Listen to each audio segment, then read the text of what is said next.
welcome everyone to another great testimonial for Water Fast Warriors. We are here today with Jean Lotus, a journalist, and Shelly Srewart, one of the participants in our current fasting challenge. So, Jean, take it away.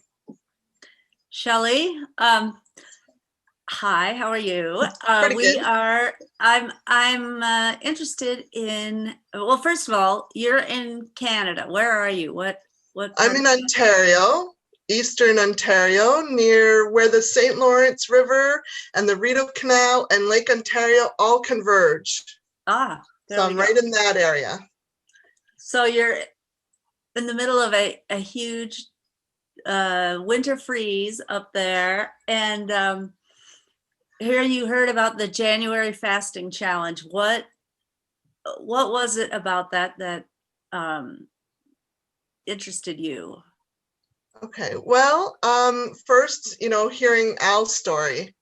I met Al through the writers group that we're both in, and I heard his blog posts as he would read them, and I was impressed when I heard what he had to say about the issues that he had overcome. And just having recently been put on cholesterol medication for high cholesterol, and my husband being pre-diabetic, and both of us yo-yoing with our weights. In the summers we'd lose some, the winters gain it all back and plus. And just realizing, we have a 6-year-old daughter and we're not young. We need to get healthy so we can be here for her. So when I heard about what Al had done, I was like interested and I wanted to hear more. And so he told me more and gave me ideas of things to read about and videos to watch, and I was hooked. So. What about fasting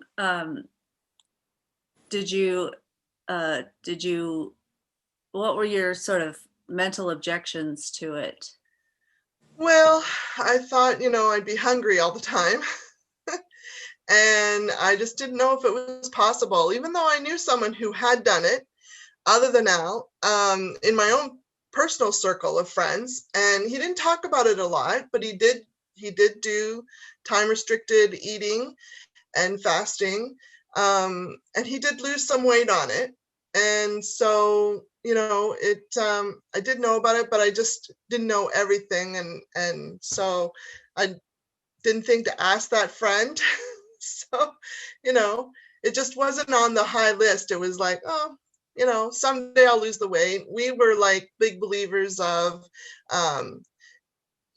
eat less, exercise more, that kind of thing, calories in versus calories burned. And it wasn't working. So that's why I guess I thought, well, it can't hurt, I hope. So can you summarize a little bit about what you have done in this fasting challenge and what you might have learned about yourself and about your relationship with food and your relationship with fasting? Okay. Well, I did at first the 16-8 time restricted eating. So, I would not eat for 16 hours, and then between for the 8-hour period, I could eat regular meals. So it cut out late night snacking, which was the first hurdle I needed to overcome, which was very difficult for me because that was an ingrained habit. It was like second nature. It was just, if you're at the store, you pick up potato chips and chocolate and candy because you're going to need that at night because you're going to snack. And it was just second nature. And a lot of it was emotional though, suffering from depression. I ate my emotions. So if I didn't want to feel something, I just ate and watched TV. And those were my two go-to emotional soothers. And let's see. So then I did the 16-8 for a while, and then I tried the potato diet to try to get over those addiction to the the refined carbohydrates and a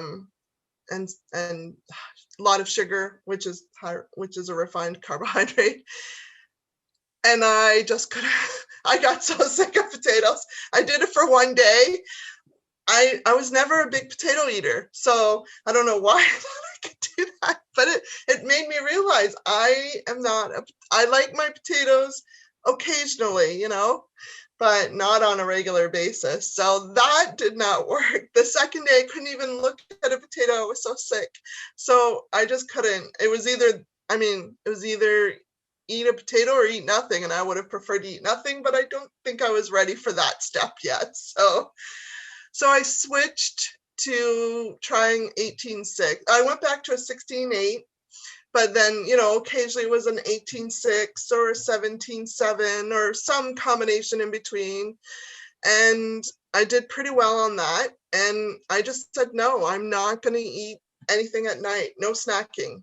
That was my rule. No snacking at night. It didn't matter how much I wanted it. It wasn't in the house. So we stopped buying it. So that was a good thing because we didn't have it in the house.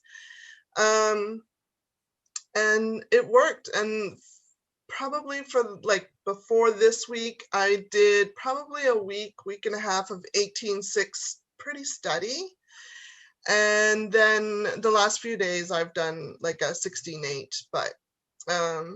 but yeah, I mean, I'm pretty happy with what I've done. I even did a 21-3 because, sometimes things happen in life, right? And you just can't eat when you plan to eat. So I could have said myself, well, I ate later. That means I can, I'm doing 18-6. I can go till 7 or 8 and have something late.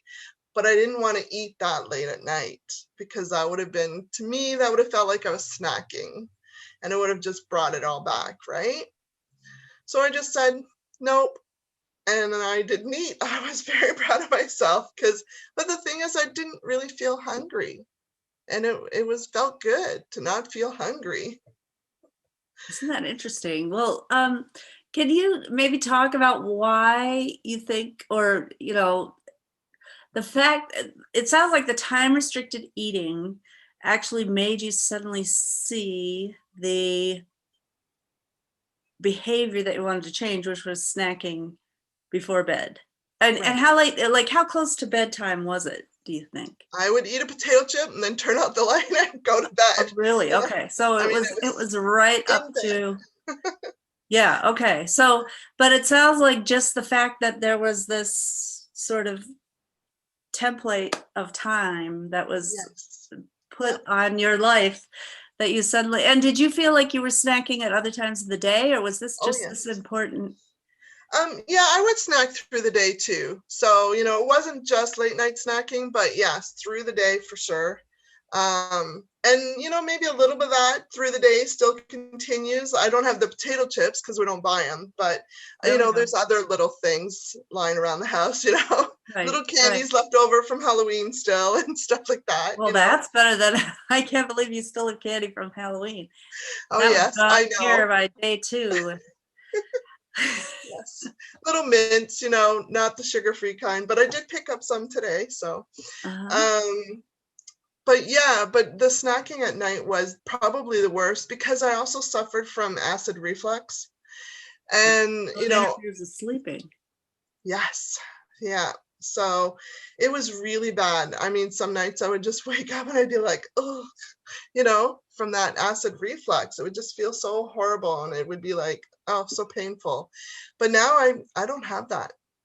So I'm not waking up with that acid reflux anymore. I might still wake up, but it's not from that. So that's good. Well, so what did you sort of learn anything in this experiment, and do you feel like you're going to continue? Do you feel like you might extend it or try a 24 hour, sorry, not a 24 day. Someday. Yes, I am definitely, so I've learned that, I'm an emotional eater, of course, and that snacking has been a part of my life since I was a childhood. since I was a child. Sorry. And so, but just telling myself no was enough to make me, to help me stop. All I had to do was just tell myself.